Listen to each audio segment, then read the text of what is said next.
you, Mr Speaker. My question is to the Treasurer. Member for Will the Grain Treasurer and the Minister for Immigration update the House on how the government is further strengthening Australia's financial services sector? How is the coalition government promoting greater choice and transparency in financial services? The Treasurer. Thank you, Mr Speaker. I thank the member for Hindmarsh for his question. The biggest decisions we make in life, Mr Speaker, whether it's buying a house or saving for our retirement, living off those retirement savings, running a business, Mr Speaker, all of these relate to our financial system, and it is important that that system is as strong as it possibly can be. And this was a key feature of the Howard Costello government, Mr Speaker, in their response to the Wallace inquiry, which insulated, quarantined, supported the Australian economy during one of its most significant challenges and ensured that we could see through the GFC because of the forward thinking of the Howard Costello government in ensuring that our financial system was as strong as it could possibly be.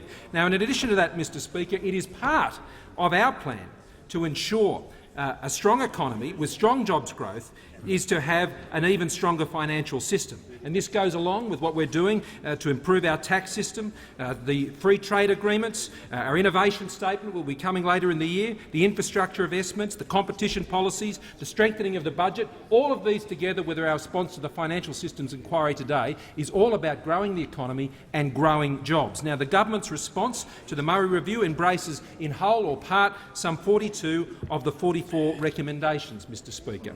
And as part of that, we are seeking to support the recommendations to increase the resilience of our system through capital adequacy and strengthening our regulators in their oversight of our financial system. We are providing Australians, Mr Speaker, with greater choice and control over their money, because we understand on this side of the House, Mr Speaker, that it's their money.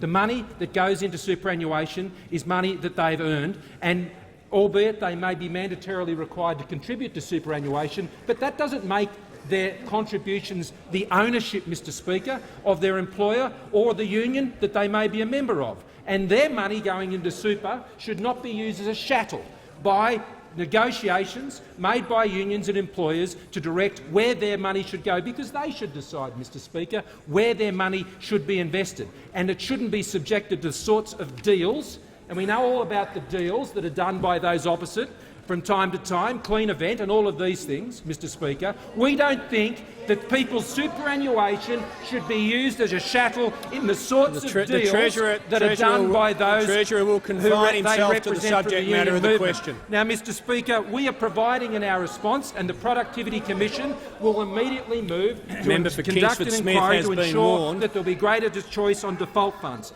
Now, Mr Speaker, Chisholm.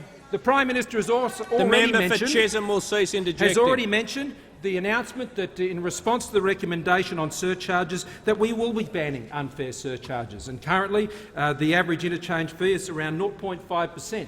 But we know that there are surcharges charged between 1% to 3% and even as high as 10%, Mr Speaker. And our response is to say no. That's not fair. We won't allow that. Has expired. The Leader of the Opposition has the call.